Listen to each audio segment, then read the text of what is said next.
प्यारे दोस्तों, नमस्ते। आज मैं आपको एक बड़ी ही रोचक कहानी सुनाने जा रही हूँ। गीता का पति नंदू एक नंबर का जुआरी और शराबी भी था। दिन भर जुआ खेलता और शराब पीता।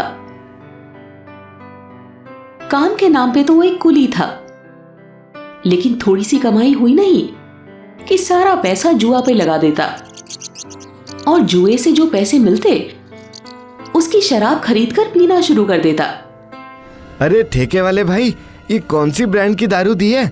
ये तो पानी है, पानी चढ़ती नहीं। इतने पैसे में यही मिलेगा, और पैसे दो अगर महंगी शराब लेनी है तो। पैसे तो सारे खत्म हो गए, दे दो, मैं पैसे बाद में दे दूंगा। इतने सारे उधार पहले से ही हैं, अब और नहीं दूंगा। मेरी दुकान का नियम है कि मैं जुआरी और शराबियों को उधार नहीं देता। चल निकल, नहीं तो ये लंबी मूंछों वाला पहलवान देख रहा है ना, ये तुझे धो देगा भी। उस पहलवान को देखते ही नंदू की हवा निकल गई और मदहोशी में वो वहां से निकल गया।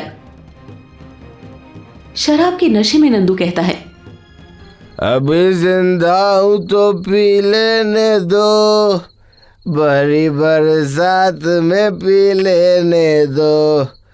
सब तो मिला के पीते हैं पानी शराब में, मैं पी गया मिला के जवानी शराब में।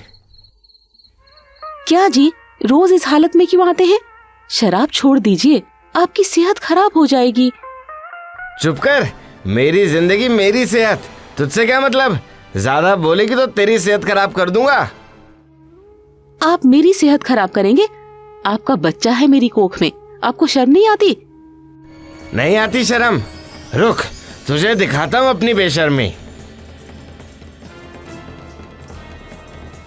इतना कहकर नंदू गीता को डंडे से मारता है।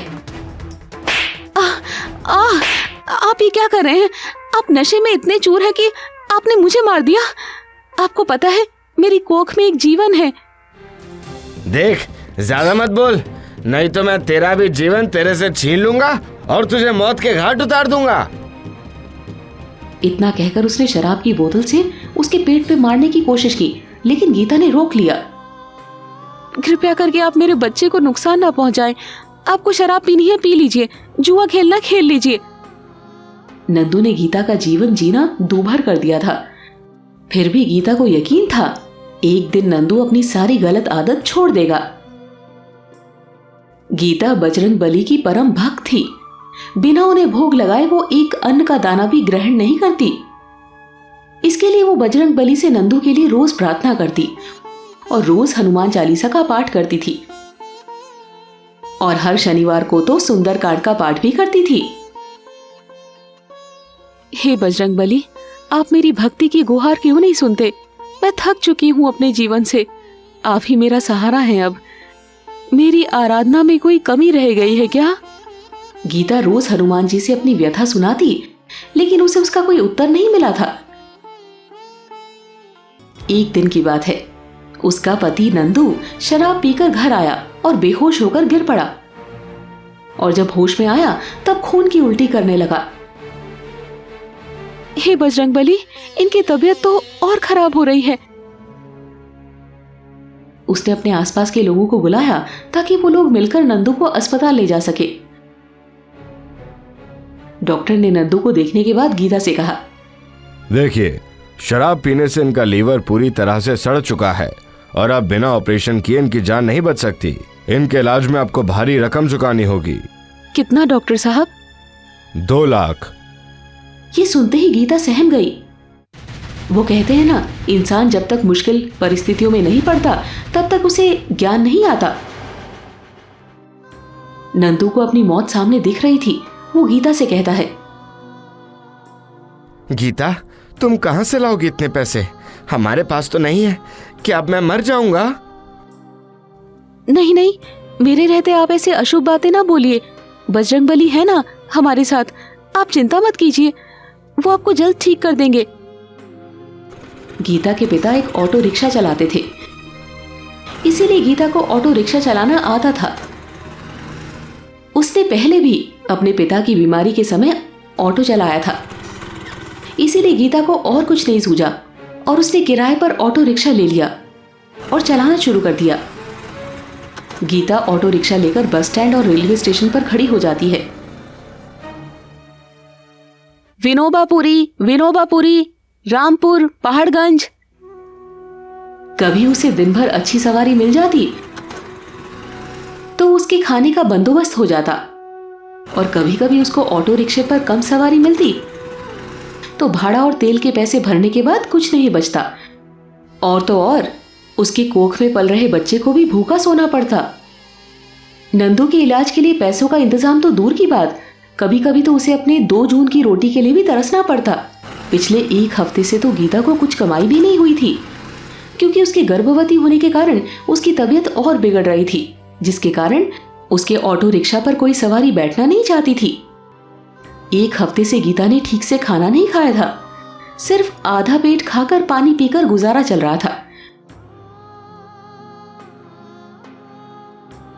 रोज की तरह गीता ऑटो रिक्शा लेकर सड़क के किनारे खड़ी थी।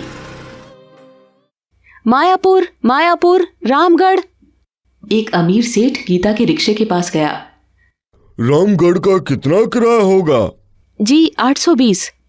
तभी बगल में एक मदारी और बंदर के चारों तरफ लोगों की भीड़ लगी हुई थी। बंदर के पैर से खून निकल रहा था और वो दर्द से तड़प रहा था।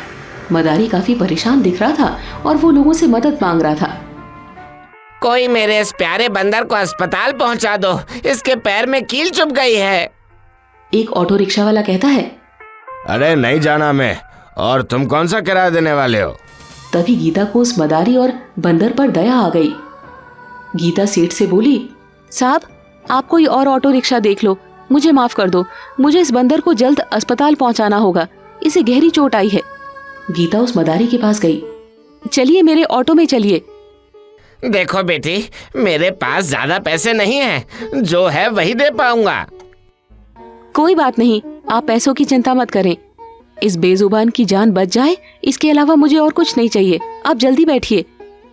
गीता उस मदारी को लेकर अस्पताल पहुंची। वहां अस्पताल में जाते ही बंदर को जानवर वाले वार्ड में शिफ्ट किया गया और उसका इलाज किया गया। जब तक बंदर का इलाज नहीं हो गया तब तक गीता अस्पताल में बैठी रही। रात होने के बाद जब वो बंदर ठीक हो गया तब वो बूढ़े मदारी से मिलने पहुंची तो वो बंदर गीता के गोदी में जाकर उसे प्यार करने लगा। तुम कितनी अच्छी हो बेटा, तुमने इस बेजुबान की मदद की। आजकल के जमाने में कहाँ ऐसे लोग मिलते हैं, और जबकि तुम खुद गर्भवती हो और तुम्हारा पति अस्पताल में गंभीर हालत में भर्ती है। तुम्हारे पति के इलाज के लिए इतने पैसे चाहिए, फिर भी तुमने मुझसे पैसे नहीं लिए। बूढ़े मदारी के मुंह से ये सब बातें सुनकर गीता को आश्चर्य हुआ कि उसे ये सब कैसे पता। लेकिन आपको ये सब कैसे पता? मुझे सब पता है बेटी, और तुमने ही तो मुझे ये सब बात बताई है। रोज तुम अपनी व्यथा मुझे सुनाती हो। मैंने कब बताया आपको ये सब बात? मैं तो आज पहली बार मिल रही हूँ। ये आप क्या कह रहे हैं? क्या तुम मुझे अभी तक नहीं पहचान पाई? नहीं, आप कौन हैं? अचानक वो बूढ़ा मदारी वहां से गायब हो गया और गीता के सामने साक्षात हनुमान जी खड़े हो गए। गीता की आंखों से झरझर आंसू बहने लगे। बजरंगबली, आपने तो मेरा उद्धार कर दिया। मेरी जैसी गरीब को तो आपने बिना धन के धनी बना दिया। भक्त छोटा बड़ा नहीं होता, भक्त तो भक्त होता है। तुम मेरी वैसी ही भक्त हो जैसा मैं प्रभु श्री राम का भक्त हूँ। तुम चिंता ना करो बेटी, आज से मैं तुम्हारे सारे कष्ट हर लूंगा।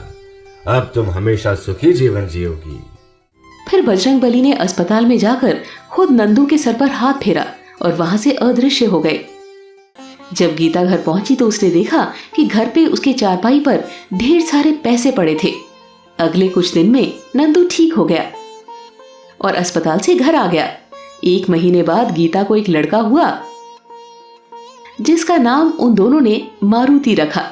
इसी तरह बजरंगबली ने गीता और नंदू के सारे कष्ट हर लिए और वो दोनों सुखी से जीवन व्यतीत करने लगे। दोस्तों, आपको ये कहानी कैसी लगी? कमेंट करके जरूर बताएं। ऐसी और कहानी सुनने के लिए इसे लाइक और शेयर जरूर करें। धन्यवाद।